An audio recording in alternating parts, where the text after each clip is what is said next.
Recording in progress. তো আজকে হচ্ছে 22শে জুন 2024, শনিবার। আমাদের বার কাউন্সিল প্রিলিমিনারি অফলাইন ব্যাচের 81তম ক্লাস এবং সাক্ষ্য আইনের চতুর্থ ক্লাস। তো গতদিন আমরা স্বীকৃতি সম্পর্কে বিস্তারিত আলোচনা করেছি। আজকে আমরা আলোচনা করব স্বীকারোক্তি বা দোষ স্বীকার বা কনফেশন। তো তার আগে একটা কথা, স্বীকৃতি কি সেটা আমি একটু দু এক মিনিটের মধ্যে আমি একটু রিভিউ করে নিই। সেটা হচ্ছে যে আমাদের সাক্ষ্য আইনের 17 ধারায় স্বীকৃতির সংজ্ঞা দেওয়া হয়েছে। স্বীকৃতি কাকে বলে? স্বীকৃতি হচ্ছে বিচার্য বিষয় বা প্রাসঙ্গিক বিষয় সম্পর্কে কোনো লিখিত, মৌখিক বা ডিজিটাল রেকর্ডকে কি বলে? স্বীকৃতি। অর্থাৎ স্বীকৃতি 2022 সালের আগ পর্যন্ত ছিল দুই প্রকার, লিখিত আর মৌখিক। আর এখন হচ্ছে কয় প্রকার? তিন প্রকার, লিখিত, মৌখিক আর ডিজিটাল রেকর্ড। তারপরে স্বীকৃতি যখন কে কে স্বীকৃতি প্রদান করতে পারে এই কথাটা আলোচনা করা হয়েছে 18 ধারায়। যে মামলার পক্ষ, স্বার্থ সংশ্লিষ্ট প্রতিনিধি, যার আর্থিক ও মালিকানা স্বার্থ আছে, তারপরে মোটামুটি এরকম চারজন ব্যক্তি স্বীকৃতি প্রদান করতে পারে, এটা বলছে 18 ধারায়। 19 ধারায় বলছে যে যখন 19 আর 20, যখন তৃতীয় কোনো ব্যক্তি স্বীকৃতি প্রদান করতে পারে। ওই যে উদাহরণ দিছিলাম যে একজনের কাছে গরু কিনতে আসছে, সে বলছে যে অমুক আমার অমুকের কাছে যাই জিজ্ঞাসা করো, সে অমুক বললে 1200 টাকা, পরবর্তীতে মালিক আবার বলতেছে 1400 টাকা, এখন আর কাজ হবে না। এটা বলছে কত? 19 আর 20। আর 21-এ বললো যে স্বীকৃতিদাতার পক্ষে প্রমাণ করা যাবে না, তবে বিপক্ষে প্রমাণ করা যাবে। আমি মামলা করলাম যে আমি অমুকের কাছে 5 লাখ টাকা পাই। মামলা করার আগে আমি একজনের কাছে বলছিলাম যে আমি ওর কাছে কোনো টাকা পয়সা পাই না।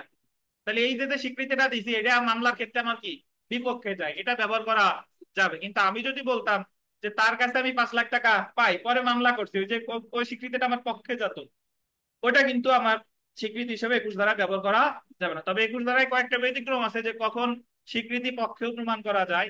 সেটা হচ্ছে ডাইং ডিক্লারেশন বা মৃত্যুকালীন ঘোষণা।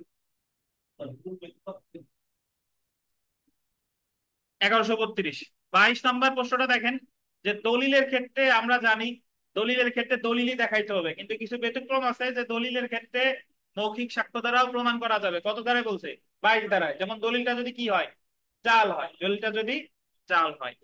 আর 22-এর কথা বলছে যে ডিজিটাল রেকর্ডের ক্ষেত্রেও মৌখিক স্বীকৃতি দেওয়া যেতে পারে যদি তার বিশুদ্ধতা বা ডিজিটাল রেকর্ড আসলেই সত্য কিনা এটা নিয়ে কোনো প্রশ্ন উত্থাপিত হয়, তাহলে মৌখিক সাক্ষ্য দেওয়া যেতে পারে, মৌখিক স্বীকৃতি দেওয়া যেতে পারে। আর সর্বশেষ গতকাল পড়েছি আমরা 23 ধারা, যেখানে বলা হয়েছে দেওয়ানি মামলায় দুইটি ক্ষেত্রে স্বীকারোক্তি দেওয়া যাবে না, যদি পূর্বে থেকেই কারোর সাথে চুক্তি থাকে অথবা তারা যদি নিষেধ করা থাকে এই ধরনের মামলায় স্বীকৃতি দেওয়া যাবে না। এই দুইটা ক্ষেত্রেই স্বীকৃতি দেওয়া যাবে না। 23, আজকে আমরা চলে আসি দেখেন স্বীকারোক্তি বা কনফেশন। স্বীকারোক্তি গতদিনও আলোচনা করেছিলাম। স্বীকারোক্তি হচ্ছে যে যখন ফৌজদারি মামলায় একজন ব্যক্তি নিজের দোষ নিজে স্বীকার করে, তখন সেটা হয়ে যায় কি স্বীকারোক্তি বা দোষ স্বীকার বা অপরাধ স্বীকার বা কনফেশন। তাহলে স্বীকারোক্তি সর্বপ্রথম কি? স্বীকৃতি, তারপরে পরিণত হচ্ছে কি সে স্বীকারোক্তি। ধন্যবাদ। একটু পড়ি দেখেন, সাক্ষ্য আইনের 24 থেকে 30 ধারা পর্যন্ত দোষ স্বীকারোক্তি বা কনফেশন সম্পর্কিত বিধান আছে। দোষ স্বীকারোক্তি অর্থ পড়ি আমরা দেখেন যে অপরাধ স্বীকারোক্তি বা দুষ্কারোক্তি অর্থ কোন প্রকার গোল দিবেন ভয় ব্যতি বা প্ররোচনা ব্যতীত, এই শব্দটা গোল দেন, ভয় ভীতি বা কি প্ররোচনা ব্যতীত স্বেচ্ছায় অভিযুক্ত ব্যক্তি কর্তৃক নিজের অপরাধের কথা স্বীকার করা, যে ক্ষেত্রে তিনি কোনো, এটা আন্ডারলাইন করেন, আত্মপক্ষ সমর্থনমূলক সেলফ ডিফেন্ডিং কোনো বক্তব্য প্রদান করে না। এখানে বেশ কয়েকটা জিনিস আছে। আমি আমার দোষ স্বীকার করতেছি স্বেচ্ছায়, আমার কেউ ভয় দেখায় নাই, এবং আমি কোনো আত্মপক্ষ সমর্থন করি নাই। অর্থ কি? আমি যদি বলি যে আমি অমুককে হত্যা করছি, ঠিক আছে, বাট আমি আত্মরক্ষার অধিকার প্রয়োগ করে হত্যা করছি, যদি আমি যদি তারা হত্যা না করতাম তাহলে আমি নিজেই মারা যেতাম, এটা কিন্তু স্বীকারোক্তি হবে না। বুঝতে পারছেন? স্বীকারোক্তি হইতে হবে কি যে একেবারে আমি ঠান্ডা মাথায় তারে গিয়ে কি করছি, খুন করছি। এই যে যদি নিজের দোষ নিজে স্বীকার করতেছেন এটাই কি স্বীকারোক্তি। কিন্তু কিন্তু কোন প্রকার সেলফ ডিফেন্স যদি আপনি দেখাইতে যান, ওই যে সাধারণ ব্যতিক্রম মনে আছে যে 76 থেকে 106, সাধারণ ব্যতিক্রমের কোনোটা যদি আপনি দাবি করেন তাহলে সেটা কি হবে না, স্বীকারোক্তি হবে না। দেখেন, এ বি কে খুনের অপরাধে অভিযুক্ত। এ কিভাবে বি কে খুন করেছে সেই ঘটনার বিবরণ দিয়ে দোষ স্বীকারোক্তি প্রদান করেছে, এ দোষ স্বীকারোক্তি দিয়েছে বলে গণ্য হবে। কিন্তু আন্ডারলাইন করেন, এ যদি উক্ত স্বীকারোক্তিটি বলে যে তিনি খুনের সময় উন্মাদ ছিল, তিনি খুনের সময় কি ছিল, তাহলে এটাকে দোষ স্বীকারোক্তি বলা যাবে না। উন্মাদ ছিল মানে সে কি দাবি করতেছে, সাধারণ ব্যতিক্রম দাবি করতেছে। 84 দ্বারা মনে আছে যে আনসাউন্ড মাইন্ড, সে যদি কোনো অপরাধ করে, নাবালক, সরি 84 হলো আপনার উন্মাদ, সরি 84 তো হলো হচ্ছে আপনার পাগল, ম্যান অফ আনসাউন্ড মাইন্ড। তো এরকম যদি কেউ আপনার দোষ স্বীকার করে, মানে কোনো অপরাধ করলে সেটা অপরাধ বলে গণ্য হবে। তাহলে দেখেন, এখন আমরা চলে আসি, দেখেন ভাই, যে দোষ স্বীকারোক্তির প্রকারভেদ। প্রথমে দেখেন যে এখানে দোষ স্বীকারোক্তিরে ভাগ করতে দুই ভাগে, আপনি দুই কেটে এখানে তিন লেখেন। একটা তিন ভাগে ভাগ করা যায়, আপনি এখানে লিখবেন দুই কেটে তিন করছেন, এবং একেবারে সবার শেষে এক দুইয়ের পর তিন নম্বরে লেখেন রেট্রাক্টেড কনফেশন, RETRAC,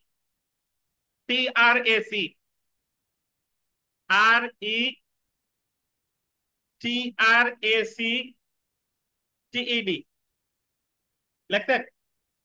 কনফেশন বানান তো উপরে আছেই, আবার বলি RETRACTED, RETRACTED।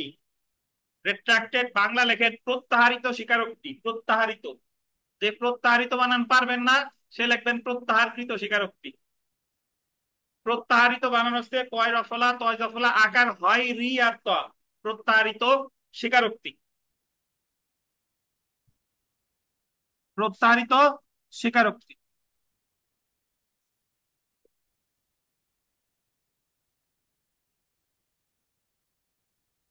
তাহলে তিন নম্বরে লিখবেন রেট্রাক্টেড কনফেশন বা প্রত্যাহারিত স্বীকারোক্তি। গতদিন আমি ব্যাখ্যা করেছিলাম যে বিচারিক দোষ স্বীকার বা জুডিশিয়াল কনফেশন, প্রথম যেটা সেটা দেখেন বিচারিক দোষ স্বীকার বা জুডিশিয়াল কনফেশন। একটু পড়ি দেখেন, বিচারিক দোষ স্বীকার হলো, আন্ডারলাইন করেন, ম্যাজিস্ট্রেট অথবা আদালতের নিকট স্বীকারমূলক বক্তব্য। যখন আপনি কোনো দোষ স্বীকার করতেছেন স্বয়ং ম্যাজিস্ট্রেটের কাছে বা আদালতের কাছে, তখন সেটা বলে কি, জুডিশিয়াল কনফেশন। যেমন ফৌজদারি কার্যবিধির আন্ডারলাইন করবেন 164 এবং 364 ধারা অনুযায়ী ম্যাজিস্ট্রেট আসামির দোষ স্বীকারমূলক যে বক্তব্য লিপিবদ্ধ করে, সেই বক্তব্য বিচারিক দোষ স্বীকারমূলক বক্তব্য হবে। এখন এখানে একটা কথা বলে নেওয়া ভালো, আপনাদের মনে আছে কিনা বলেন তো, কনফেশন আর গিলটি প্লিডের মধ্যে পার্থক্য কি, বা প্লি অফ গিলটি, প্লি অফ গিলটি বা গিলটি প্লিড, কনফেশন, বলেন তো ভাই, বলেন। হুম।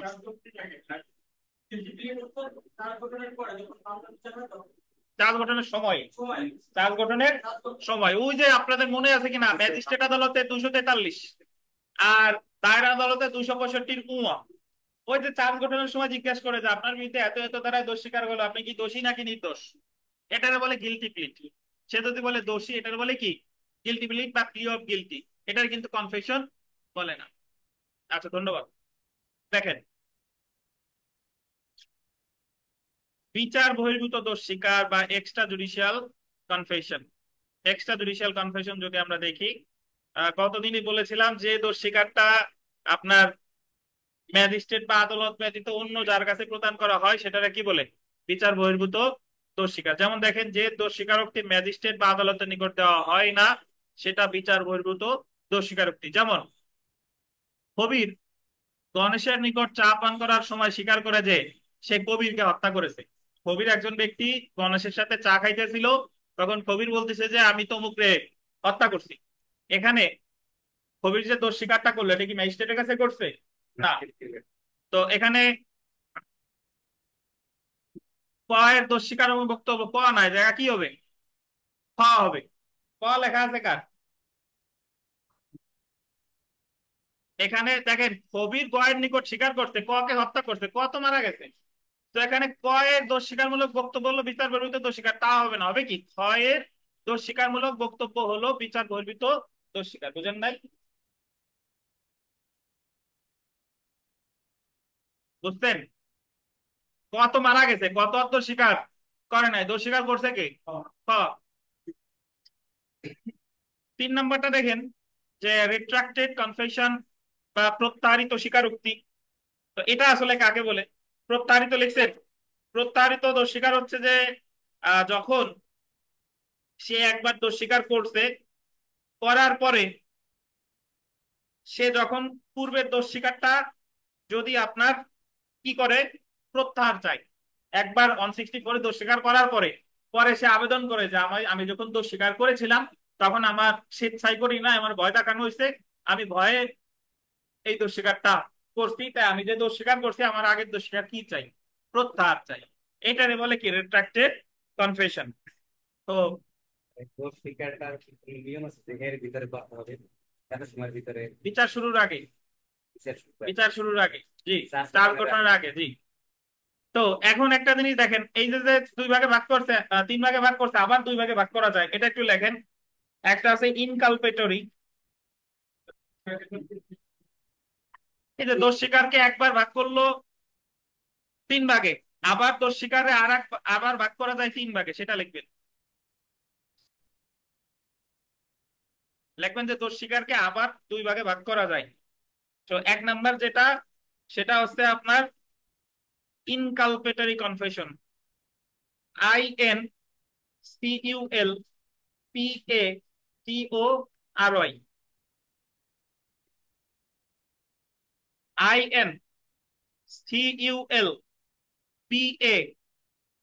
INCULPATORY, লিখেছেন?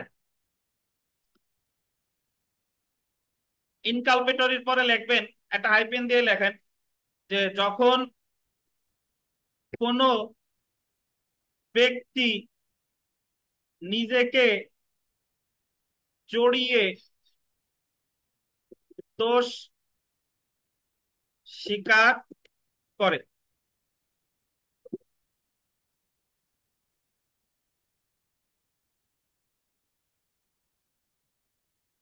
ইনকালপেটরি কনফেশন হচ্ছে যে যখন কোনো ব্যক্তি নিজেকে জড়িয়ে দোষ স্বীকার করে।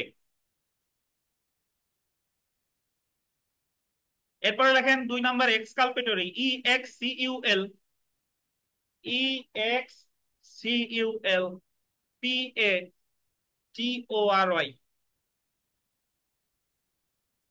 হাইপেন দিয়ে লিখবেন যে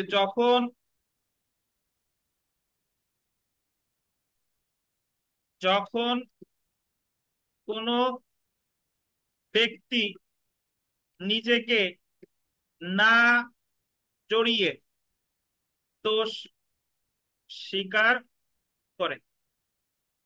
তো আমাদের পরীক্ষা আসতে পারে, এইভাবে প্রশ্ন আসতে পারে যে নিম্নের কোনটিকে ইনকালপেটরি কনফেশন বলে? যখন কোনো ব্যক্তি কি নিজেকে জড়িয়ে দোষ স্বীকার করে, তখন সেটাকে বলে, মানে আমি অপরাধ স্বীকার করতেছি যে আমি তো অপরাধ করছি, সাথে অমুক অমুক অমুক ছিল, এটা হচ্ছে কি ইনকালপেটরি। আর এক্সকালপেটরি হচ্ছে যে যখন আমি নিজেরে না জড়িয়ে দোষ স্বীকার যদি করি তাহলে সেটাকে বলে এক্সকালপেটরি কনফেশন। তাহলে দোষ স্বীকারোক্তিকে প্রথমে ভাগ করা যায় কয় ভাগে ভাই? তিন ভাগে। আবার ভাগ করলাম কয় ভাগে? দুই ভাগে। আচ্ছা, ধন্যবাদ।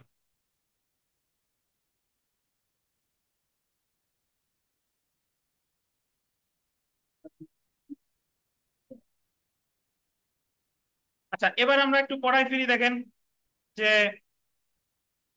দোষ স্বীকারোক্তি যে সকল ক্ষেত্রে অপ্রাসঙ্গিক হতে পারে। অপ্রাসঙ্গিক শব্দটা বলতেন, মানে আপনি দোষ স্বীকার করছেন বাট এটা প্রাসঙ্গিক হবে না। দোষ স্বীকার করছেন কিন্তু এটা কি হবে না, প্রাসঙ্গিক হবে না, নাকি প্রাসঙ্গিক, প্রাসঙ্গিকতা আসে নাই। তো সাক্ষ্য আইনের আন্ডারলাইন করবেন 24 থেকে 30 ধারায় কোন কোন অবস্থায় আসামির অপরাধমূলক দোষ স্বীকারোক্তি সাক্ষ্য হিসেবে অপ্রাসঙ্গিক তা উল্লেখ করা হয়েছে। মানে প্রাসঙ্গিক প্লাস অপ্রাসঙ্গিক এইটা উল্লেখ করা হয়েছে 24 থেকে কত 30। প্রথমে দেখেন 24 ধারায় বলতেছে কি, আন্ডারলাইন করেন যে 24 ধারায় বিধান করা হয়েছে অভিযুক্ত কর্তৃক প্রদত্ত অপরাধমূলক স্বীকারোক্তি ফৌজদারি কার্যধারায় অপ্রাসঙ্গিক যদি আদালতের নিকট মনে হয় যে অপরাধমূলক স্বীকারোক্তি, আন্ডারলাইন করেন, প্ররোচনা, হুমকি বা প্রতিশ্রুতি দ্বারা গ্রহণ করা হয়েছে। আন্ডারলাইন করেন, প্ররোচনা বলতে ইনডিউসমেন্ট, হুমকি থ্রেট, আর প্রতিশ্রুতি কি প্রমিস। দোষ স্বীকার করছে, এখন আদালতের কাছে যদি মনে হয় যে এই দোষ স্বীকার করার জন্য আসামিরে প্ররোচনা দেওয়া হয়েছে আসামিরে হুমকি দেওয়া হয়েছে ডিম থেরাপির, নাকি আসামির হুমকি দেওয়া হয়েছে প্রতিশ্রুতি, তাহলে এই দোষ স্বীকার কি হবে? অপ্রাসঙ্গিক, এটা গ্রহণযোগ্য হবে না। এটা বলা হয়েছে কততে? 24। 24-এর উল্টা হচ্ছে 28। 24-এর অপোজিট কোনটা? 28। অর্থাৎ 28-এ বলছে যদি প্ররোচনা না থাকে, যদি হুমকি না থাকে, যদি প্রতিশ্রুতি না থাকে, তাহলে ওই দোষ স্বীকারোক্তি প্রাসঙ্গিক। এই তিনটা থাকলে অপ্রাসঙ্গিক, এটা বলছে কত? 24। আর 28-এ কি বললো? যে এই তিনটা না থাকলে কি প্রাসঙ্গিক। তাহলে 24-এর উল্টা কোনটা? 28। আমার মনে রাখতে হবে যে হুমকি ভয়ভীতি দেখালে অপ্রাসঙ্গিক 24, হুমকি ভয়ভীতি এগুলা না থাকলে স্বেচ্ছায় দোষ স্বীকার করলে প্রাসঙ্গিক, এটা বলতে কত দাঁড়ায়? 28। এবার আসেন আমরা পুলিশের কাছে চলে আসি। 25 ধারায় বিধান করা হয়েছে, এই মিতা বলেন তাহলে 24 আর 25, 24 আর 28-এর ভিতর পার্থক্য কি মিতা?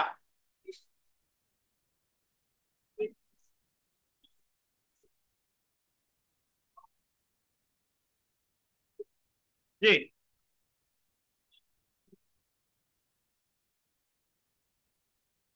সেক্ষেত্রে ধন্যবাদ। আচ্ছা, ধন্যবাদ। দেখেন 25 ধারাটা আমরা দেখি। 25 ধারায় বলছে যে পুলিশ কর্মকর্তার নিকট প্রদত্ত কোনো দোষ স্বীকারোক্তি কোনো অপরাধে অভিযুক্ত ব্যক্তির বিরুদ্ধে প্রমাণ করা যাবে না।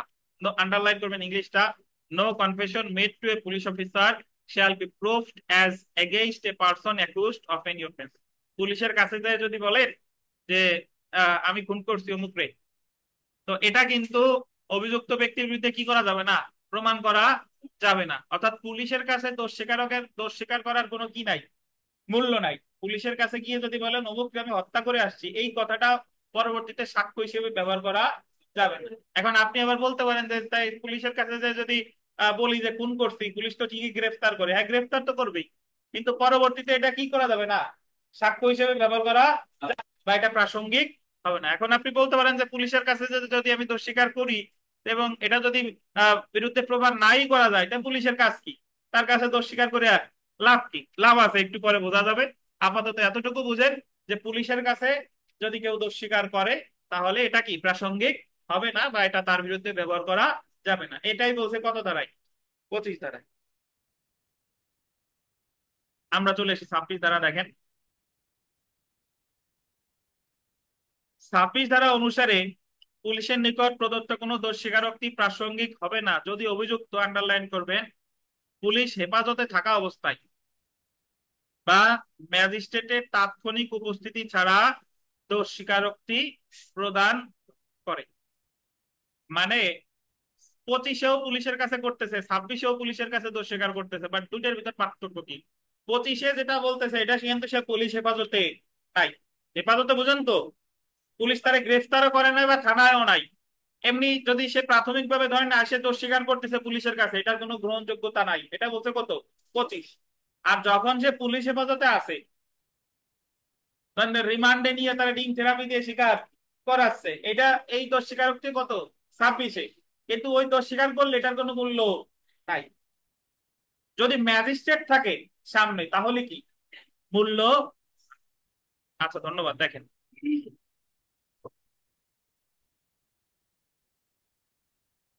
25 ও 26 ধারায় প্রদত্ত দোষ স্বীকারোক্তির মধ্যে পার্থক্য হলো 26 ধারা প্রযোজ্য হবে শুধুমাত্র যে ক্ষেত্রে, আন্ডারলাইন করেন, পুলিশ হেফাজতে থাকা অবস্থায় এবং ম্যাজিস্ট্রেটের উপস্থিতি ব্যতীত দোষ স্বীকার প্রদান করে। সে কোথায় আছে? পুলিশ হেফাজতে আছে। আর কার উপস্থিতি ব্যতীত? ম্যাজিস্ট্রেটের। পুলিশ হেফাজতে ব্যতীত অন্যান্য ক্ষেত্রে, আন্ডারলাইন করেন, পুলিশের নিকট প্রদত্ত দোষ স্বীকারোক্তির ক্ষেত্রে 25 ধারা প্রযোজ্য। তাহলে আপনাদের কাছে আহ এখনো কারো কারো মনে প্রশ্ন আসতে পারে যে পুলিশের কাছে 25-এ স্বীকার করলো দাম নাই, হেফাজতে থাকা অবস্থায় স্বীকার করলো দাম নাই, তাহলে রিমান্ডে নাই কিসের জন্য?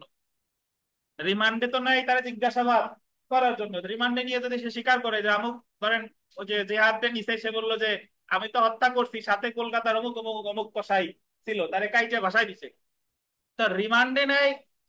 ওই রিমান্ডে নেয় তদন্তের স্বার্থে যে ওই তার স্বীকারোক্তি অনুযায়ী আরো কোনো আলামত উদ্ধার করা যায় কিনা, সেটা আসছে 27। যে পুলিশের কাছে যে স্বীকারোক্তি করলে পুলিশ সেটা কিসে ব্যবহার করে, সেই কথাটা বলা আছে 27 ধারায়। দেখেন অভিযুক্ত ব্যক্তির নিকট হতে প্রাপ্ত যতটুকু তথ্য প্রমাণ করা যেতে পারে। 27 ধারা দেখেন, 27 ধারায় বিধান করা হয়েছে অভিযুক্ত ব্যক্তির নিকট হতে প্রাপ্ত তথ্য কতটুকু প্রমাণ করা যেতে পারে। সাক্ষ্য আইনের আন্ডারলাইন করবেন, 27 ধারা অনুযায়ী আসামি পুলিশের নিকট যে তথ্য প্রদান করে তার উপর ভিত্তি করে মামলার কোনো বিষয়ে সত্যতা উদ্ঘাটন, আন্ডারলাইন করেন, আলামত উদ্ধার করলে তা প্রাসঙ্গিক। আলামত উদ্ধার করলে একজন ব্যক্তি পুলিশের কাছে গিয়ে বলল যে আমি অমুকরে হত্যা করছি, হত্যা করার পরে লাশটা অমুক জায়গায় কেটে কেটে ব্যাগের ভিতর ফেলে দিয়ে আসছি নদীতে, আর যে ছুরি টুরি এগুলো আমি মাটির নিচে পুঁতে রাখছি অমুক জায়গায়। তাহলে সে যে এখানে কয়েকটা অংশ দেখেন, সে যে বললো যে হত্যা করছি, পুলিশের কাছে গিয়ে বললো, এই অংশটুকু প্রাসঙ্গিক হবে না। কিন্তু তার তথ্য অনুযায়ী যদি ধরেন এই লাশ উদ্ধার করছে, আলামত উদ্ধার করছে, অথবা ছুরি উদ্ধার করছে, অতটুকু কি প্রাসঙ্গিক হবে। এটাই বলছে কত দ্বারায়, 27 দ্বারায়। তাহলে 25 26-এর সাথে 27-এর পার্থক্য কি হোসেন মোল্লা ভাই? পুলিশের কিন্তু স্বীকার করছে, হম। আর সবাই যারা যে স্বীকার করছে তা আলামত, তা আলামত উদ্ধার করছে, আলামত উদ্ধার প্রাসঙ্গিক হবে, আর পর্যন্ত তার সবগুলো প্রাসঙ্গিক হবে। এক্স্যাক্টলি, মানে 25 26-এ যে কথা বলছে সেটা প্রাসঙ্গিক হবে না। তবে 25 26-এর কথা অনুযায়ী যদি কোনো আলামত বা তথ্য উদ্ঘাটন করে ততটুকু প্রাসঙ্গিক হবে কত দ্বারায়, 27 দ্বারায়। বুঝলেন কেন রবিউল সাহেব? আচ্ছা, এখন আমরা 27 ধারার আবশ্যিক শর্ত সমূহ দেখি। পুলিশের নিকট অভিযুক্ত কর্তৃক প্রদত্ত কোনো তথ্য গোল দিবেন 27 ধারা অনুসারে প্রাসঙ্গিক হতে পারে যদি নিম্নলিখিত শর্তসমূহ পূরণ হয়। কি কি? আন্ডারলাইন করবেন, কোনো অপরাধে অভিযুক্ত হতে হবে এবং উক্ত অভিযুক্ত ব্যক্তির নিকট হতে তথ্যটি কি হবে, প্রাপ্ত হতে হবে। অভিযুক্ত ব্যক্তি, আন্ডারলাইন করেন, পুলিশ কাস্টডিতে বা হেফাজতে থাকা অবস্থায় এমন তথ্য প্রকাশ করবে। প্রাপ্ত তথ্য অনুসারে কোনো বিষয় বা আলামত উদ্ঘাটন গোল দিবেন বা আবিষ্কার হতে হবে। তার তথ্য অনুযায়ী কি উদ্ঘাটন করবে, কোন আলামত বা আহ, বিষয়। দেখেন সেই ক্ষেত্রে প্রাপ্ত তথ্য অনুসারে যে বিষয়টি বা আলামত আবিষ্কার করা হবে সেই আবিষ্কৃত বিষয়ের সাথে প্রাপ্ত তথ্য যতটুকু সম্পর্কিত ততটুকু প্রমাণ করা যেতে পারে। তাহলে জেনে রাখা ভালো, দেখেন জেনে রাখা ভালো। আহ এটা খুবই গুরুত্বপূর্ণ একটা কথা। দেখেন, প্রদত্ত তথ্যটি আন্ডারলাইন করেন, দোষ স্বীকারোক্তি হওয়ার প্রয়োজন নাই, এটা আন্ডারলাইন করেন। 27 ধারায় যদি কোনো কোনো আলামত উদ্ধার করে সেই ক্ষেত্রে দোষ স্বীকারোক্তি না হলেও 27 ধারায় প্রাসঙ্গিক হতে পারে।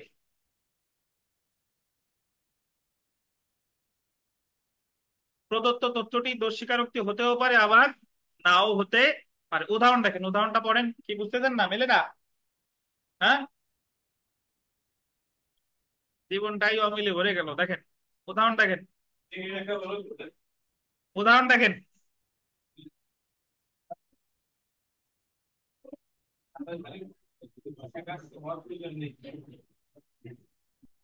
আচ্ছা ভাই, এটা দেখেন, অভিযুক্ত ব্যক্তি পুলিশকে বলে, দেখেন অভিযুক্ত ব্যক্তি পুলিশকে বলে আমি কয়ের অফিসে বোম রেখেছিলাম, আমি আপনাকে এটা দেখাতে চাই।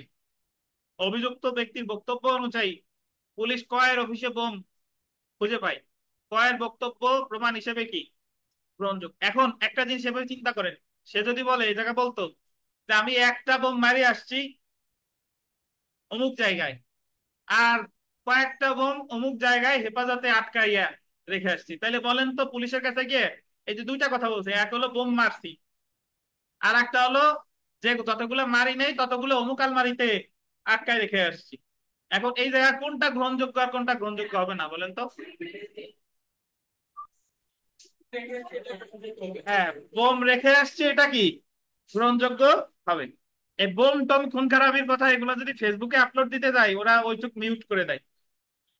মানে আমি তো অনলাইনের ক্লাস ফেসবুক পেজে আপলোড করি, তো ওই নির্যাতনের হত্যা খুনের সময় তারপরে ধর্ষণের ওই গুলা পড়ানোর সময় যখন আপলোড দিছি ওই অংশটুকুর কথা নাই।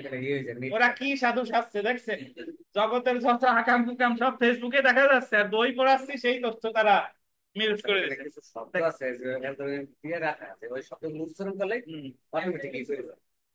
এটা বই দিয়েছে। আচ্ছা দেখেন, যাই হোক,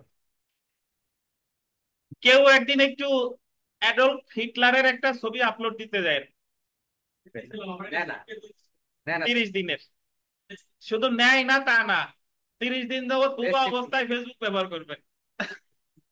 দেখেন, এখন এই কথা আবার রাগ হয়নি কি ইউটিউবালারা? যাই হোক, দেখেন তো 27-এর সাথে মানে পরীক্ষায় প্রশ্ন আসে যে পুলিশের কাছে দোষ স্বীকার করলে কখন প্রাসঙ্গিক আর কখন প্রাসঙ্গিক হবে না। 25-26-এ প্রাসঙ্গিক হবে না, প্রাসঙ্গিক কত দাঁড়ায়? 27-এ। যদি ওই তথ্য অনুযায়ী কোনো আলামত উদ্ধার করা হয় ততটুকু প্রাসঙ্গিক কত দাঁড়ায়? 27 দাঁড়ায়। তাহলে দেখেন ভাই, তো আমরা কিন্তু অ্যাকচুয়ালি 28 পর্যন্ত পড়া শেষ। 24, 25, 26, 27, 28। তার মধ্যে 24-এ বললো যে ভয় ভীতি প্রলোভন প্রতিশ্রুতি যদি থাকে সেই স্বীকারোক্তি গ্রহণযোগ্য হবে না। 24-এর উল্টা কত? 28। এগুলা ছাড়া যদি করে তাহলে গ্রহণযোগ্য হবে কত? 28। পুলিশের কাছে হেফাজতে না থাকা অবস্থায় যদি দোষ স্বীকার করে প্রাসঙ্গিক হবে না। 25। হেফাজতে আছে কিন্তু ম্যাজিস্ট্রেট নাই, সেক্ষেত্রেও প্রাসঙ্গিক হবে না। কত? 26। 27-এ বললো পুলিশের কাছে দোষ স্বীকারোক্তি দেন বা না দেন, ওই দোষ স্বীকারোক্তি বা ওই স্বীকৃতি অনুযায়ী যদি কোনো আলামত উদ্ধার হয় ততটুকু প্রাসঙ্গিক। কত? 27। ধন্যবাদ। 29টা একটু লিখতে হবে। 29, 29 ধারা একটু লেখেন, খুবই গুরুত্বপূর্ণ। ধারা 29,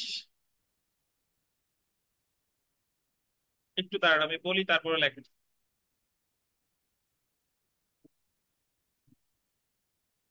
হ্যাঁ হ্যাঁ হ্যাঁ হ্যাঁ, ধারা 29 লেখেন যে, লেখেন কোনো অন্য কোনো ভাবে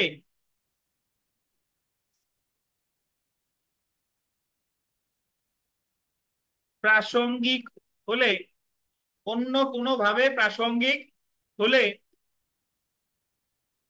শুধুমাত্র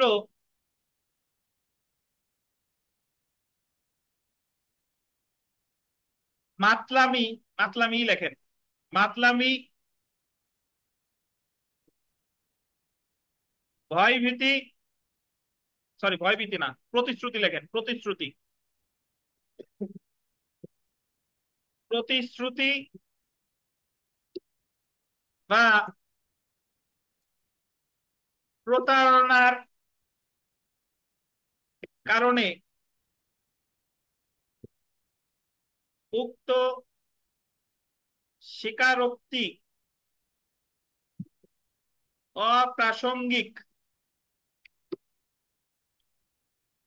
হবে না। আবার বলি, অন্য কোনোভাবে প্রাসঙ্গিক হলে শুধুমাত্র মাতলামি প্রতিশ্রুতি বা প্রতারণার কারণে উক্ত স্বীকারোক্তি অপ্রাসঙ্গিক হবে না। 29 ধারা থেকে গতবারই প্রশ্ন আসার কথা ছিল, আসে নাই, খুবই গুরুত্বপূর্ণ বিষয়। কিছু কিছু জিনিস আছে আপনারা প্রশ্ন পাবেন, উদাহরণস্বরূপ বলা যেতে পারে দেওয়ানি কার্যবিধির রেফারেন্স। আজ হোক কাল হোক প্রশ্ন আসবেই, প্রতিবারই ওরা আসে না, কিন্তু রেফারেন্স রিলেটেড আসলে যেন মিস না হয়। রেফারেন্স কত আদেশে আছে? 46। ধারা কত? 113। রেফারেন্সে পাঠাইতে পারে শুধুমাত্র, রেফারেন্স একটা আছে কার? হাইকোর্টের। কোন ধরনের মামলার ক্ষেত্রে? আপিল অযোগ্য, আপিল অযোগ্য। এই কয়টা জিনিস মনে রাখলেই 1 নম্বর আসলে ইনশাল্লাহ পেরে যাবেন। আমাদের সাক্ষ্য আইনের খুবই ইম্পর্টেন্ট একটা ধারা 29 বলছে যে অন্য কোনোভাবে প্রাসঙ্গিক হইলে শুধুমাত্র মাতলামি প্রতিশ্রুতি বা প্রতারণার কারণে উক্ত স্বীকারোক্তি অপ্রাসঙ্গিক হবে না। ধরেন বিকাশ সাহেব একজনের ঘরে আগুন ধরাই দিছে, কেউ জানে না। এখন সুমন সেন এসে বিকাশকে বলতেছে, বিকাশ তুই যে আগুন ধরাইছিস আমি কিন্তু রাস্তাতে তোরে দেখছি, আগুন ধরাইছিস না? সুমন সেন আসলে কিন্তু এরকম কিছু দেখে নাই, বাট সে ওরে বলতেছে যাতে উনি আগ ভাগে স্বীকার করে, এবং ঠিকই বলতেছে, আরে ভাই কাউরে কইস না, আমি আসলে আগুন ধরাইছি। বুঝতে পারছেন? এই স্বীকারোক্তি যদিও এই জায়গায় সুমন সেন প্রতারণা করছে, যে এই অ্যাকচুয়ালি সুমন সেন তো দেখে নাই, কিন্তু তবুও এই বিকাশ যে স্বীকারোক্তিটা দিল এটা প্রাসঙ্গিক। কত দাঁড়ায়? 29 দাঁড়ায়। মানুষ সাধারণত যখন নেশাগ্রস্ত অবস্থায় থাকে, যখন মদ খায় বা মাতাল থাকে, তখন তার পেট দিয়ে কি মনের ভিতর যা যা আছে সব বের হয়ে যায়। তাহলে শুধুমাত্র মাতলামের কারণে ওই স্বীকারোক্তি অপ্রাসঙ্গিক হবে না, ওটা কি হবে? প্রাসঙ্গিক হবে। কত দাঁড়ায়? 29 দাঁড়ায়। তারপরে প্রতিশ্রুতি, মাতলামি, প্রতারণা এগুলার কারণে যদি কোনো স্বীকারোক্তি দেওয়া হয়, এগুলা কি হবে না বলেন? অপ্রাসঙ্গিক হবে না। আচ্ছা, এখন তাহলে একটা জিনিস দেখেন, 29 আমরা জেনে গেলাম। তাহলে দেখি, ইয়া বলেন তো সমীরণ সাহেব, 24 ধারা বলেন তো, 24-এ কি আছে? প্রতারণা হুমকি বা বাইরে যদি সম্পর্কে স্বীকারোক্তি নেওয়া হয় সেটা গ্রহণযোগ্যতা পাবে না। পাবে না। আলামিন সাহেব বলেন 25 ধারায় কি আছে? তারপর হচ্ছে পুলিশ হেফাজতে না থাকে, 26 হেফাজতে। পুলিশের কাছে দোষ স্বীকার করলে গ্রহণযোগ্য হবে না 25। রুবেল 26 বলেন। সাবমিশন সাপোর্ট পুলিশের কাছে থাকবে। 11% যদি ম্যাজিস্ট্রেট না থাকে তাহলে সেটা সার্টিফিকেট গ্রহণযোগ্য। এটা কত? 26। বরকত সাহেব 27 ধারা আপনার ভাগে পড়ছে, 27-এ কি আছে বলেন? সোজা কিন্তু। টুটুল বাক্সি, 27-এ কি আছে? পাশে আছে হলো প্রলোভন, ভীতি প্রদর্শন বা এই ধরনের ইতিহাস যদি কোনো তথ্য নেয়। না, না না, সকল বলছি ভুল বলছি, সরি স্যার। 27-এ বলা আছে যে স্বীকারোক্তি হলে তাই কোনো আল্লাহ মতো আলামত ধরলে করে সেটা প্রাসঙ্গিক। এটা কত? 27। বিকাশ বলেন, বিকাশ সাহেব 28-এ কি আছে? তাদের মধ্যে যে কোনো মামলা বিদেশি কোনো কাজ করা হয় আপনি মাতাল হয়ে গেছেন। 28-এ কি তাই বলছে? 24-এর উল্টা কি? 28। 24-এর উল্টা কি আছে? কত? ওখানে কি আছে? যদি ভয়ভীতি ছাড়া স্বীকারোক্তি দেওয়া হয় যেটা প্রাসঙ্গিক, এটা কত? 28। হোসেন মোল্লা ভাই বলেন 29-এ কি আছে? যদি মামলা বিদেশি যদি বাস্তবিক বা মত মত বাস্তবিক অস্বীকার করে তাহলে কাকে এটা কত? 29। তাহলে অন্য কোনো ভাবে প্রাসঙ্গিক হলে শুধুমাত্র এই সকল প্রতারণা বা মাতলামি এগুলার কারণে সেটা কি হবে না? অপ্রাসঙ্গিক হবে না। এটা বলা হয়েছে কত ধারায়? 29 ধারায়। ধন্যবাদ। আমরা 30-এ চলে আসি। দেখেন, খুবই গুরুত্বপূর্ণ একটা বিষয় 30। দেখেন, যখন দোষ স্বীকারোক্তি সহ অভিযুক্তদের বা কো অ্যাকুস্টের বিরুদ্ধে সাক্ষ্যে ব্যবহার করা যায়।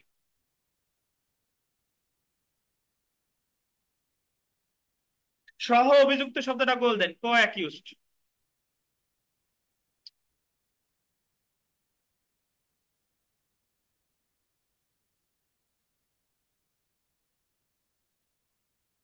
তিনশো 37, 38 এগুলা কিন্তু এক জিনিস না। মানে আপাত দৃষ্টিতে মনে হয় এক জিনিস, হ্যাঁ বলা যেতেও পারে, কিন্তু হালকা পার্থক্য আছে। দেখেন, সহ অভিযুক্ত হচ্ছে যে একটা একটা 5 জনে মিলে একজনকে খুন করছে, তাহলে 5 জন আর একজনের কি, তাদের যদি মামলায় তাদেরকে গ্রেফতার করা হয়, একজন আর একজনের সাপেক্ষে হলো সহ অভিযুক্ত বা সহ অ্যাকমপ্লিস। বুঝতে পারছেন? সহ অপরাধী, সহ অভিযুক্ত, সহপাঠী বলে না যারা একসাথে পড়ালেখা, একজন আর একজনের কি, সহপাঠী। তো যদি একাধিক ব্যক্তি অপরাধ করে তাহলে একজন আর একজনের কি, সহ অভিযুক্ত। এখন বলতেছে যে ধরেন একজন ব্যক্তির হত্যা করা হলো, 5 জনকে গ্রেফতার করা হয়েছে। এখন একজন বলতেছে, ডিপজল বলতেছে যে আমি হত্যা করছি। সে যদি ম্যাজিস্ট্রেটের কাছে স্বীকার করে যে আমি হত্যা করছি, এটা কি, এটা কি কি স্বীকারোক্তি বলেন তো? কিসের কি স্বীকারোক্তি? Judicial confusion, judicial confusion. এখন ডিপজল বলতেছে যে আমি তো হত্যা করছি, আমার সাথে মিশা সওদাগর, তারপরে মিজু আহমেদ এরাও ছিল। তাইলে তার নিজের স্বীকারোক্তি প্রাসঙ্গিক হচ্ছে, কিন্তু সে যে নিজের সাথে সাথে অন্যান্যদেরও বলতেছে যে তারাও হত্যাকাণ্ডে আমার সাথে সহায়তা করছে, নিজেরা জড়ায় অন্যদেরও দোষ স্বীকার, অন্যদের বিরুদ্ধে বলতেছে। এই কথাটা প্রাসঙ্গিক কিনা এটাই বলতে 30 ধারায় বলছে কি এটা প্রাসঙ্গিক। কত ধারায় বলছে? তাহলে আমি নিজের নিয়ে দোষ স্বীকার করার সাথে সাথে বললাম অমুক অমুক অমুকও ছিল আমার সাথে, তা আমার এই কথাটা প্রাসঙ্গিক যে অমুক অমুক অমুক ছিল, তারাও দোষ স্বীকার করছে। এটা প্রাসঙ্গিক কত ধারায়? 30 ধারায়। সাক্ষ্য আইনের কত ধারায়? 30। বুঝতে পারছেন? এখন প্রাসঙ্গিক তো হলো, এখন আদালত কি আমার কথা বিশ্বাস করবে কিনা? আমি তো নিজের কথা বললাম, বলার সাথে সাথে অন্যদের তো আহ করলাম যে ওরাও আমার সাথে এই কাজ করছে। এখন আদালত কি আমার কথা বিশ্বাস করবে কিনা, এটা বলছে 114 খ। কত ধারা বলেন? আগে আলোচনা শুনেন, বই পরে দেখবেন, বই পড়ে বুঝতে অনেক কষ্ট হয়। 114 সেখানে বলছে এই যে দুষ্কর্মের সহযোগী সহ অভিযুক্ত একই এখন প্লাইস এই জায়গা বলতেছে যে দুষ্কর্মের সহযোগী বিবৃতি বিশ্বাসের অযোগ্য যদি না অন্যান্য তথ্য দ্বারা সমর্থিত হয়। মানে কি? মানে এই যে যে দীপজল বলল যে আমি খুন করছি, আমার সাথে বিশেষ সহকার মিজু আহমেদ, নাসির খান এরাও ছিল, তাহলে তা এটা প্রাসঙ্গিক, সেই কথা বলতেছে প্রাসঙ্গিক কত দাঁড়ায় 30 দাঁড়ায়, কিন্তু তার কথা বিশ্বাস করবে কি করবে না এটা আছে কততে 114 খ। 114 খতে বলতেছে যে ও তার কথা বিশ্বাস করতে পারে যদি অন্য তথ্য দ্বারা সমর্থিত হয়। অন্য তথ্য কি? যে একটা মামলায় তো অপরাধী ছাড়াও মামলায় সাক্ষী থাকে না। ডিপজল বলতেছে যে আমি হত্যা করছি, আমার সাথে মিশা সওদাগর, মিজু আহমেদ এরাও ছিল, তার এই কথা বলার প্রাসঙ্গিক 30 দাঁড়ায়। এখন মামলার সাক্ষী ধরেন দেলোয়ার, মামলার সাক্ষী মিতা, মামলার সাক্ষী বিনা হালদার, ইনারা এসে বলতেছে হ্যাঁ ডিপজল হত্যা করছে, এর সাথে সাথে মিজু আহমেদ, নিশা সওদাগরও ছিল। তার মানে ডিপজলের কথাগুলো কি দ্বারা সমর্থিত হয়েছে? অন্য তথ্য দ্বারা কি হয়েছে? সমর্থিত হয়েছে। তাহলেই ডিপজলের কথা বিশ্বাস যোগ্য, এটাই বলছে কত দ্বারায় 114 খ। 114 খ। আগে 30 আর 114 খ এর পার্থক্য বুঝেন। 30-এ বলছে যে দুষ্কর্মের সহযোগী মানে যে আসামি দোষ স্বীকার করতেছে, নিজেরে জড়াই অন্যান্যদের দোষ স্বীকার করতেছে, তার এই কথা বলার অধিকার আছে, এটা প্রাসঙ্গিক। এটা কত দ্বারা? 30 দ্বারা। এটা কত দ্বারা? 30 দ্বারা। আর সে তো কথা বলে ফেললো, এখন আদালত বিশ্বাস করবে কি করবো না এটা বলছে কততে 114। বিশ্বাস করতে পারে যদি তার এই কথাটা অন্যান্য তথ্য দ্বারা কি হয়? সমর্থিত হয়। এটা বলছে কততে 114। Recording in আচ্ছা, progress. ধন্যবাদ। দেখেন যে তাহলে গতদিন আমরা পড়েছিলাম, আপনার মনে আছে কিনা, যে প্লি অফ এলিবি অন্যত্ব থাকার অজুহাত প্রাসঙ্গিক, আমি এই দাবিটা আমার করার অধিকার আছে, এটা বলছে 11 দ্বারায়। আর আমি যদি একবার দাবি করে ফেলি তা আমাকেই প্রমাণ করতে হবে কত দ্বারায়? 103 দ্বারায়। ঠিক একই ভাবে যে দুষ্কর্মের সহযোগী বা সহ অভিযুক্ত দোষ স্বীকার করতে পারে কত দ্বারায়? 30 দ্বারায়। এখন সেটা বিশ্বাস করবে কি করবে না এটা বলছে কত দ্বারায়? 114। ধন্যবাদ। এটা পরে চলে যাবেন আপনি, তাহলে থাকেন। দেখেন শুনেন, শুনেন 100 সরি 30 আর 114 খ বুঝেন নাই কেউ আছেন? বুঝছেন? এখন শুনেন, এখন চলে আসবো আমরা 133 ধারায়। 133 ধারায়, 133 ধারায় বলতেছে যে দুষ্কর্মের সহযোগী যে ওই যে ডিপজল যে কথা বললো, এটা অন্যান্য তথ্য দ্বারা সমর্থিত না হলে সাজা দেওয়া উচিত হবে না। কি হবে না?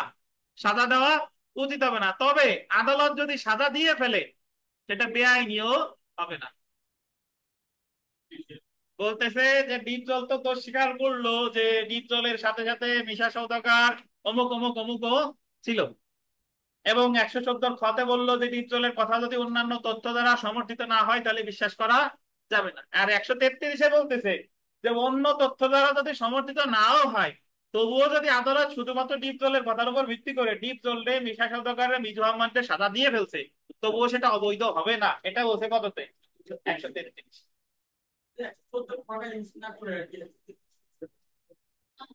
না মানে হ্যাঁ হ্যাঁ হ্যাঁ 14তে যে কথা বলছে সেটা আদালত অনুসরণ করে নাই, কারণ অন্যান্য তথ্য দ্বারা সমর্থিত হয় নাই। হ্যাঁ আগে বুঝেন, 30টা 114 খতে বলছে যে অন্যান্য তথ্য দ্বারা সমর্থিত না হলে বিশ্বাসের অযোগ্য, 114 খ। কিন্তু আদালত যদি অন্য তথ্য দ্বারা সমর্থিত হয় নাই তবুও শুধুমাত্র তার কথার উপর ভিত্তি করে সাজা দিয়ে দেয় তাহলেও সেটা অবৈধ হবে না। এটা বলছে কততে? 133। তাহলে এই জিনিসটা যদি আপনি এখানে বুঝেন, এখানে আপনি প্রশ্ন পাবেন সাক্ষ্য আইনে একটা লিখিত প্রশ্ন আছে, বড় একটা প্রশ্ন যে দুষ্কর্মের সহযোগী বক্তব্য কি, এটা বিশ্বাসের যোগ্য অযোগ্য কিনা, এই রিলেটেড তখন আপনার আলোচনা করতে হবে 30 ধারা, 114 খ ধারা, আর কত 133। আপনাদের যে কোনো জিনিস আমি যখন পড়াইতে যাই তখন বিশেষ বিশেষ কিছু অংশে আসলে আমার ভাইবার কথা মনে পড়ে। এই জিনিসটা বহু পেঁচাপেচি আমার হয়েছিল সাবেক চিফ জাস্টিস হাসান ফয়েজ সিদ্দিকী স্যারের সাথে। তো তখন হলে করোনার সময় ভাইবা দিতে গেছি, নভেম্বর মাসের কয় তারিখ যেন মনে নাই। তো সামনে উনার আমার সামনে গ্লাস, আর উনি বেশ কয়েক কয়েক হাত দূরে। তখন ওই পাশে একটা আছে, আবার মাইক্রোফোনে চাপ দিলে কথা শোনা যাবে, আবার উনি চাপ দিলে উনার কথা শোনা যাবে। এখন প্রশ্ন একটা করতেছে, একে তো আপনার ওই জায়গায় মানে টেন্স মোমেন্ট, সবাই তো টেনশনে থাকে, উনি প্রশ্ন করে আমি উত্তর দিই, ওইটা একবার চাপটি মনে থাকে, একবার থাকে না, আবার কি বলি উনি শোনে কিনা এ নিয়েও মানে বিশাল একটা হযবরল অবস্থা। যাই হোক, তো এটা নিয়ে বেশ ওনার সাথে পেঁচাপেচি হয়েছিল।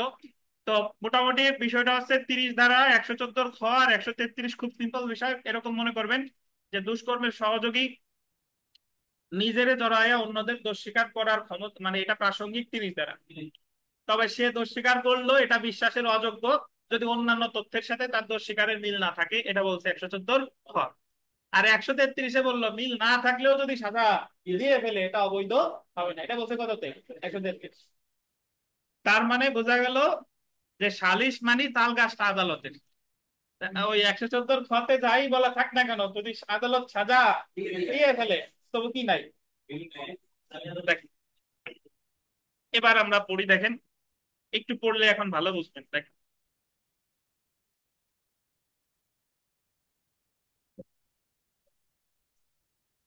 দা- হ্যাঁ হ্যাঁ হ্যাঁ, ধারা 30 দেখেন, যখন দোষ স্বীকারোক্তির সহ অভিযুক্তদের বিরুদ্ধে সাক্ষ্য ব্যবহার করা যায়। সাক্ষ্য আইনের সাধারণ নিয়ম হলো যে ব্যক্তি দোষ স্বীকারোক্তি প্রদান করে উক্ত দোষ স্বীকারোক্তি তার বিরুদ্ধে প্রমাণ হিসেবে ব্যবহার করা হবে, অন্য কোনো ব্যক্তির বিরুদ্ধে না। সাক্ষ্য আইনের আন্ডারলাইন করবেন 30 ধারা এই নিয়মের ব্যতিক্রম। সাক্ষ্য আইনের 30 ধারায় বলা হয়েছে যেখানে গোল দিবেন একের অধিক ব্যক্তিকে একই অপরাধের জন্য গোল দিবেন, যৌথ বিচার করা হচ্ছে। কি বিচার করা হচ্ছে? সেখানে কোনো একজন অভিযুক্ত, আন্ডারলাইন করবেন, নিজেকে সহ অন্যান্য অভিযুক্ত ব্যক্তিদের জড়িয়ে কোনো দোষ স্বীকারোক্তি প্রদান করলে উক্ত স্বীকারোক্তি সাক্ষ্য হিসেবে গ্রহণযোগ্য হলে তা স্বীকারোক্তি প্রদানকারী সহ অন্যান্য অভিযুক্ত ব্যক্তিদের বিরুদ্ধে সাক্ষ্য হিসেবে ব্যবহার করা যাবে। শর্ত দেখেন, একই অপরাধের জন্য আন্ডারলাইন করেন একাধিক ব্যক্তি অভিযুক্ত হতে হবে, অর্থাৎ মামলায় আসামি হবে কয়জন? একের অধিক। উক্ত একই অপরাধের জন্য আন্ডারলাইন করবেন তাদের যৌথ বিচার হতে হবে, মানে তাদের বিচারটা আলাদা আলাদা মামলায় হচ্ছে না, হচ্ছে কিভাবে? যৌথভাবে। উক্ত অভিযুক্তদের মধ্যে কোনো একজন অভিযুক্ত নিজেকে সহ অন্যান্য অভিযুক্তকে জড়িয়ে, নিজেকে সহ শব্দটা বললেন, অবশ্যই 30 ধারা প্রাসঙ্গিক করতে হলে অবশ্যই নিজেরা জড়াই বলতে হবে। আমি যদি বলি যে আমি কিছু করি নাই, অমুক অমুক অমুক করছে, তাহলে কিন্তু 30 ধারাটা প্রাসঙ্গিক হবে না। নিজেকে সহ অন্যান্য অভিযুক্তকে জড়িয়ে কোনো দোষ স্বীকারোক্তি প্রদান করবে। 4 নাম্বার দেখেন, এমন দোষ স্বীকারোক্তি প্রমাণিত হলে আদালত উক্ত দোষ স্বীকারোক্তি প্রদানকারী সহ অন্যান্য অভিযুক্ত ব্যক্তিদের বিরুদ্ধে সাক্ষ্য হিসেবে আমলে নিতে পারে। পারে বলছে, নিবে, নিতে বাধ্য না। কি বলছে বলেন? নিতে পারে। এই বিকাশ বলেন, সুনির্দিষ্ট প্রতিকার আইনের কোন ক্ষেত্রে আদালত কোনো ডিক্রি দিতে বাধ্য? কত কত দ্বারা? দেখ, মনে আছে। দেখেন উদাহরণ, দেখেন দেখেন চন্দনকে হত্যার জন্য আরিফ এবং বদরুলের যৌথ বিচার হচ্ছে। এ জায়গা মারা গেছে কে? চন্দন। আসামি কয়জন? দুইজন, মানে একের অধিক। এটা প্রমাণিত যে আরিফ বলেছে বদরুল এবং আমি চন্দনকে হত্যা করেছি, মানে আরিফ বলতেছে বদরুল আর কে, আমি হত্যা করছি কারে? চন্দন রে। যেহেতু চন্দনকে হত্যার জন্য আরিফ এবং বদরুলের যৌথ বিচার হচ্ছে, সেহেতু আরিফের দোষ স্বীকারোক্তি বদরুলের বিরুদ্ধে আদালত বিবেচনা নিতে পারে। বুঝেন কিনা? কারণ দুইজন একই মামলার আসামি। উদাহরণ 2টা দেখেন, আবারও বলে দিই, বিবেচনা করতে পারে, বিবেচনা করতে কিন্তু বাধ্য না। কি করবে না না করবে দিন শেষে উনার ইচ্ছা। উদাহরণ 2 দেখেন, চন্দনকে হত্যার জন্য আরিফের বিচার হচ্ছে। এ জায়গা বিচার হচ্ছে কার? সাক্ষ্য প্রমাণে দেখা যায় যে আরিফ এবং বদরুল কর্তৃক চন্দন খুন হয়েছিল। বদরুল বলেছে যে আরিফ এবং আমি চন্দনকে হত্যা করেছি। বদরুলের এই বিবৃতি আদালত আরিফের বিরুদ্ধে সাক্ষ্য হিসেবে বিবেচনায় আন্ডারলাইন করে নাও নিতে পারে, কারণ এই মামলায় বদরুলকে আরিফের সাথে যৌথভাবে বিচার করা হচ্ছে না, কারণ এই মামলায় দুইজন কি একই সাথে বিচার করা হচ্ছে না, তাহলে এটা নাও নিতে পারে। এবার আমরা জেনে রাখা ভালোতে আসি। দেখেন, তাহলে 30 ধারায় যদি সহ অভিযুক্তদের বা দুষ্কর্মের সহযোগীর দোষ স্বীকার প্রাসঙ্গিক করতে হয়, তাহলে সহ অভিযুক্তদের বিচার হতে হবে কিভাবে? একই সাথে, অবশ্যই কি একই সাথে। দেখেন, জেনে রাখা ভালো, আন্ডারলাইন করবেন সাক্ষ্য আইনের 133 ধারা অনুসারে, আন্ডারলাইন করেন সাক্ষ্য আইনের কে 133 ধারা অনুসারে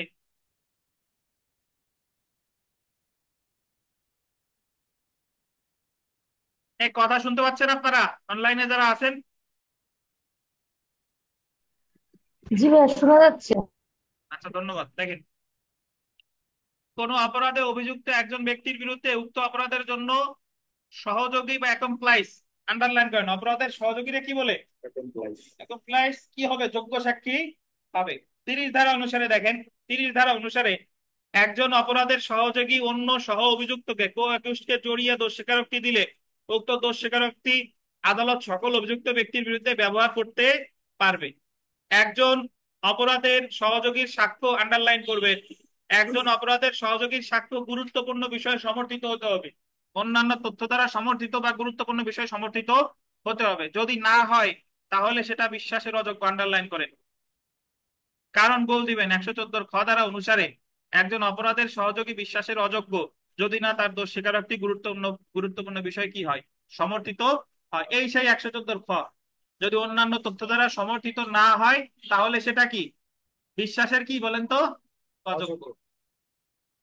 কিন্তু দেখেন, এই যে 133 ধারা অনুসারে অপরাধের সহযোগীর অসমর্থিত সাক্ষ্যের আনকরবোরেটেড টেস্টিমনি উপর ভিত্তি করে দণ্ড দিলেও তা কি হবে না, বেআইনি।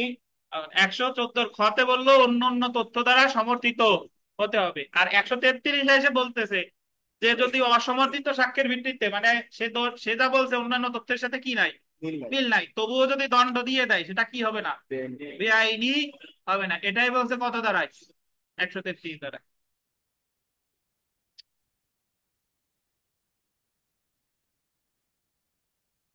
আলামিন সাহেব বলেন, 30, 114 খ 133 একটু বলেন তো ভাই।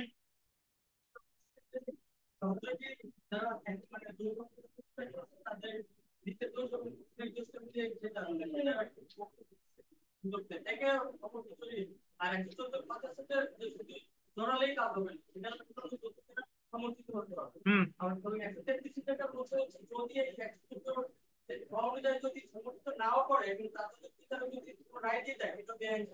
দণ্ড দিয়ে দিলে সেটা বেআইনি হবে না, এটাই বলছে কত তাই 133। কে বোঝেন নাই? এই 3টা ধারা কে বোঝেন নাই? আচ্ছা দেখেন, আমরা জেনে রাখা ভালোতে আমরা কিন্তু কোনো ধারা বাদ দেই নাই। যদি দেখেন 5 পড়ছি, 6 পড়ছি, 7 পড়ছি, 8 পড়ছি, 9 পড়ছি, 10 পড়ছি, 11 পড়ছি, 12 পড়ছি, 14 পড়ি নাই, এরপরে আবার শুরু করছি 17, 18, 19, 20, 21, 22, 22 ক 23, 24, 25, 26, 27, 28, 29, 30, এই যে 31 ধারা দেখেন। তো জেনে রাখা ভালো ভাই সলিমুল্লাহ সাহেব, তরঙ্গ দৈর্ঘ্য বেশি আছে এরকম টি শার্ট পরে আসছে সলিমুল্লাহ। দেখেন, বৈজ্ঞানিক ব্যাখ্যা দিলাম, দেখেন যাতে সহজে চোখে পড়ে। সাক্ষ্য আইনের 31 ধারায় বলা হয়েছে, আন্ডারলাইন করেন, 31 ধারায় বলা হয়েছে যে স্বীকারোক্তি আছে, স্বীকৃতি চূড়ান্ত প্রমাণ না কিন্তু প্রমাণের পথে বাধা তৈরি করতে পারে। মানে স্বীকৃতি অ্যাকচুয়ালি চূড়ান্ত প্রমাণ না কিন্তু প্রমাণের পথে বাধা তৈরি করতে পারে। Admission not conclusive proof but May stop. Estoppel মনে আছে? এই বিকাশ সাহেব, ওমর ফারুক বলেন, আমাদের সুনির্দিষ্ট প্রতিকার আইনের কত ধারা স্টপেল আছে? ধারা মনে আছে? কেউ বলেন না। সঞ্চিতা বলেন, সঞ্চিতা কত? সুনির্দিষ্টতে তো 115টা ধারাই নাই, কত ধারা আছে বলেন? বলেন না, উনার মনে। বেনজির সাহেব বলেন। টুল বাক্সি 29 না, আর 24-এর গ এই না হয় নাই, 29 ধারা আছে যার দাবি 29 ধারাই নাই। সলিমুল্লাহ দারুন, 18 ধারায় আছে। কত ধারায়? ওই যে ত্রুটিপূর্ণ সত্য সম্পন্ন বিক্রেতার বিরুদ্ধে ক্রেতার অধিকার, মনে আছে কিনা দেখেন। তাহলে যদি আপনাকে এখান থেকে প্রশ্ন আসলে এইভাবে আসতে পারে যে স্বীকৃতি চূড়ান্ত প্রমাণ না বা চূড়ান্ত প্রমাণের পথে বাধা তৈরি করতে পারে, এটা আছে কত ধারায়? 31 ধারায়। ধন্যবাদ। আমরা বিগত বছরের প্রশ্নে আসি, দেখেন। তাই এভিডেন্স অ্যাক্ট 1872-এর অ্যাডমিশন সম্পর্কে বলা হয়েছে 17 থেকে 31। 17 থেকে কত? 31। এই আপনারা দেখেন নাই মেসেঞ্জারে? 4টে থেকে দেখেন নাই? আহারে, সবাই বাসা থেকে রওনা দেওয়ার আগে মেসেঞ্জার একবার দেখবেন, দেখেন। তা এভিডেন্স অ্যাক্ট 1872-এর 24 ধারা অনুযায়ী, আন্ডারলাইন করেন, confession caused by inducement, threat and promise is irrelevant in criminal proceeding. এটা কি হবে বলেন তো? সবগুলাই সঠিক। ইনডিউসমেন্ট, থ্রেট, প্রমিস উপরের কি সবগুলাই সঠিক। এটা বলছে কত ধারায়? 24 ধারায়। আর এই ইনডিউসমেন্ট, প্ররোচনা, থ্রেট মানে হচ্ছে আপনার হুমকি, প্রমিস মানে প্রতিশ্রুতি, এগুলো ছাড়া যদি করতো তাহলে প্রাসঙ্গিক হতো। এটা বলছে কত ধারায়? 28 ধারায়।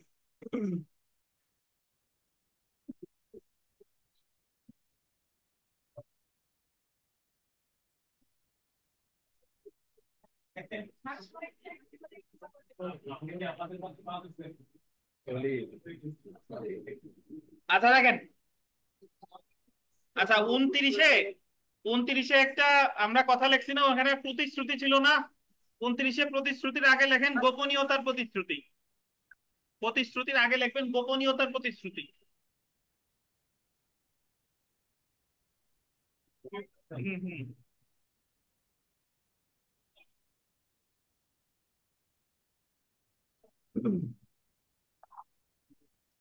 লেখছেন? এই এসকাল একটা উদাহরণ থেকে না ধরে এক্সকালপেটরি নিজেরা না ধরে বললেন যে আমি তো হত্যাকাণ্ডে ছিলাম না, আমার শুধু শুধু মামলায় ফাঁসানো হয়েছে, অমুক অমুক অমুক হত্যা করছে, আমি করি নাই। এই তো এক্সকালপেটরি। তারা এই স্বীকারোক্তির কি গুরুত্ব বহন করে? গুরুত্ব বহন করে কিনা সেটা হলো আদালতের বিষয়, কিন্তু এটার এক্সকালপেটরি বলে। গুরুত্ব বহন করে কি করে না সেটা হচ্ছে যে, স্বীকারোক্তি আমরা পড়ছি হচ্ছে 3 প্রকার। কি কি? প্রথম হলো জুডিশিয়াল, এক্সট্রা জুডিশিয়াল, আর একটা কি রেট্রাক্টেড। এই 3টার ভিতরে সবচেয়ে উৎকৃষ্ট জাতের হচ্ছে কি জুডিশিয়াল। অন্যান্য গুলোর উৎকৃষ্ট জাতের ছাগল এই 3টার ভিতরে উৎকৃষ্ট জাতের আছে কি জুডিশিয়াল। মানে এটার মূল্য আদালতের কাছে বেশি। আর মূল্য যতই বেশি হোক না কেন, দিন শেষে কি উনি ওই স্বীকারোক্তির উপর ভিত্তি করে দণ্ড দিতেও পারে, আবার কি নাও দিতে পারে। তাহলে উচ্চ আদালতের অসংখ্য নজির আছে যেখানে বলছে যে যে এক্সট্রা জুডিশিয়াল স্বীকারোক্তি মানে ম্যাজিস্ট্রেটের কাছে করেন নাই, অন্য কারো কাছে করছেন, সেই ক্ষেত্রেও আদালত এটা মানে শাস্তি দিতে পারে, তবে এটা স্বেচ্ছা প্রণোদিত এবং এটা যদি দৃঢ় ভিত্তি থাকে। তো নর্মালি যখন আপনারা কোর্ট কাছারিতে যখন একটা ওই যে ডিএলআর বড় বড় বইয়ের রেফারেন্স দেখাবেন, তাহলে দেখবেন যে আপনার পক্ষে যেরকম ওই রিলেটেড 100টা মামলা আছে, আবার বিপক্ষেও কি 100টা ওরকম জাজমেন্ট আছে। এখন আপনি জাস্ট আদালতকে কনভিন্স করলেন, দিন শেষে দিবে কি দিবে না এটা কার ব্যাপার? আদালতের। টুটুল বাগচি ভাই জিজ্ঞাসা করছে যে এক্সকালপেটরি কনফেশন কাকে বলে। এক্সকালপেটরি তো নিজেরে না জড়াইয়া ডিপজল বললো যে আমি হত্যা, আমারে শুধু শুধু মামলায় ফাঁসানো হয়েছে, আমি হত্যা করি নাই, মিশা ছিল, মিজু ছিল, নাজির খান ছিল, আমি করি নাই, এটা এক্সকালপেটরি। এখন এটার ভিত্তি কতটুকু এটা ডিপেন্ড করে কার উপরে? আদালতের উপর। যাই হোক, তবে স্বাভাবিক দৃষ্টিতে সবচেয়ে মানে সাক্ষ্যগত মূল্য কার বেশি? সবচেয়ে জুডিশিয়াল কনফেশন। দেখেন ভাই, আমরা 3 নম্বর প্রশ্নটা দেখি। জুডিশিয়াল কনফেশন হলো ম্যাজিস্ট্রেট কর্তৃক লিপিবদ্ধ আসামির দোষ স্বীকার। জুডিশিয়াল মানেই সে জায়গা কি আছে? ম্যাজিস্ট্রেট। এই বিকাশ, বিচারিক ম্যাজিস্ট্রেট না নির্বাহী ম্যাজিস্ট্রেট নাকি দুইজনের যে কেউ? এই যে ম্যাজিস্ট্রেটের কাছে দোষ স্বীকার, এটা কি বিচারিক ম্যাজিস্ট্রেট না নির্বাহী ম্যাজিস্ট্রেট? বিচারিক শিওর তো? Magistrate sir. ধন্যবাদ। আজকে তো আপনি পারতেছেন, রহস্য কি?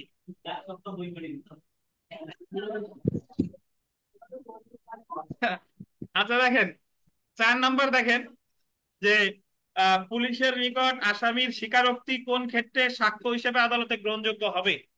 যদি স্বীকারোক্তি মতে কি উদ্ধার হয়? আলামত উদ্ধার আছে কত দ্বারায়? আলামত। 5 নম্বর প্রশ্নটা দেখেন, সাক্ষ্য আইনের 27 ধারায় কোন বিষয় বর্ণিত আছে? কোন বিষয়? স্বীকারোক্তি হতে আলামত উদ্ধার হলে সাক্ষ্য হিসেবে গ্রহণযোগ্য। তো এখানে মোটামুটি অন্যান্য যা আছে, আমরা সেলফ প্র্যাকটিসের প্রশ্নগুলো যদি দেখি, 2 নম্বর প্রশ্নটা দেখেন, কয়টি ক্ষেত্রে দেওয়ানি মামলায় স্বীকারোক্তি প্রাসঙ্গিক নয়? কয়টা ক্ষেত্রে? 23 ধারায় 2টা ক্ষেত্রে। যদি আগে থেকে প্রতিশ্রুতি দেওয়া থাকে, শর্ত দেওয়া থাকে অথবা চুক্তি থেকে, 23 ধারায়। প্রশ্ন মোটামুটি সবই গুরুত্বপূর্ণ, পড়ে ফেলবেন সবই। 6 নম্বরটা দেখেন যে বিচারিক দোষ স্বীকারোক্তি অর্থ হলো কার কাছে করবে? ম্যাজিস্ট্রেটের নিকট। 7 নম্বরটা দেখেন, নিম্নলিখিত কোনটি বিচার বহির্ভূত দোষ স্বীকারোক্তি? এক্সট্রা জুডিশিয়াল কনফেশন কোনটা? ম্যাজিস্ট্রেট ব্যতীত তৃতীয় ব্যক্তির নিকট দোষ স্বীকার। আচ্ছা দেখি, ইলা বলেন, ইলা, পুলিশের কাছে দোষ স্বীকার করা যায়?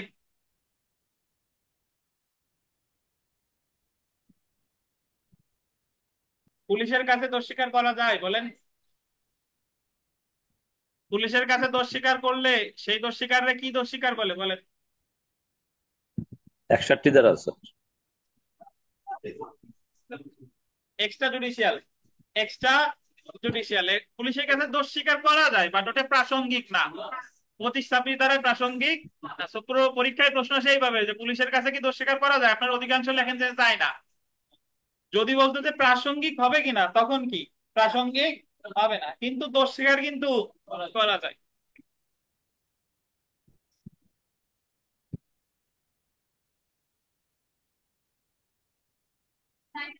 নয় নম্বর প্রশ্নটা দেখেন। আপনাদের একটু বলে দিই, সেটা হচ্ছে যে আজকে তো সুনির্দিষ্ট প্রতিকার আইনের 5-6 নম্বর ক্লাস টেস্ট আছে আপনাদের। আগামী মঙ্গলবার সুনির্দিষ্ট প্রতিকার আইনের 5টা 30 মিনিটে, বিকাল 5টা 30 মিনিটে 100 মার্কের মডেল টেস্ট। আর আগামী শনিবার আপনাদের হচ্ছে ওই দণ্ডবিধির অতিরিক্ত ক্লাস টেস্ট শুরু 1 থেকে 106 দ্বারা। 1 থেকে 106 দ্বারা।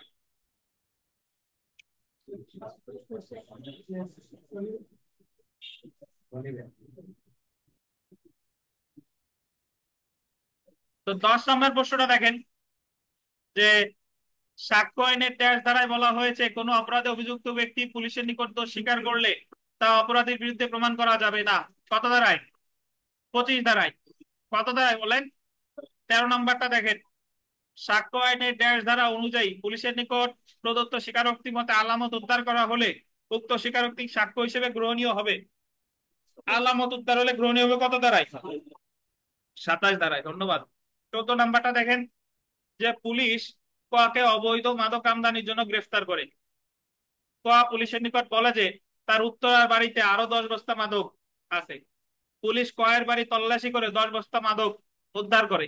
এই ক্ষেত্রে কয়ের স্বীকারোক্তি সাক্ষ্য এর কত ধারায় প্রাসঙ্গিক হবে? 27 ধারায়।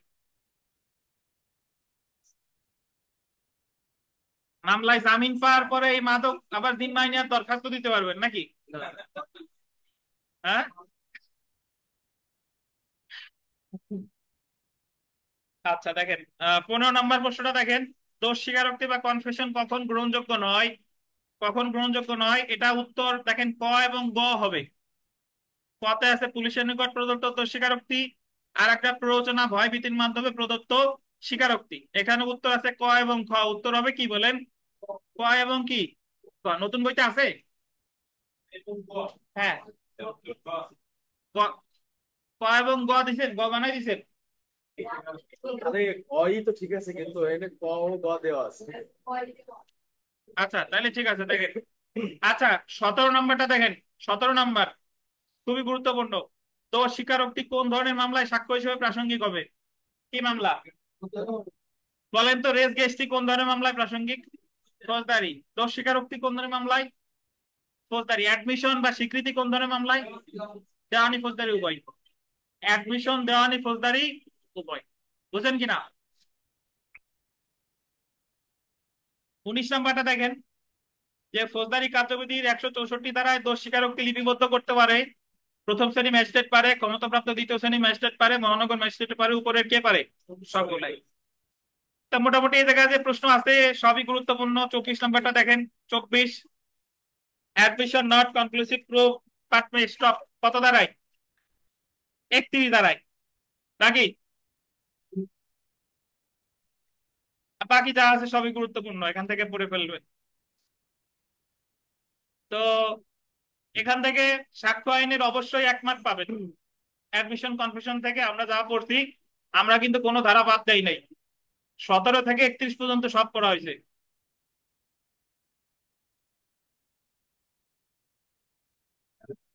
তো এখন আপনারা পরীক্ষা দেন, তারপরে আবার পড়বো ইনশাল্লাহ। অনলাইনে যারা আছেন তাদেরও প্রশ্ন দিচ্ছি।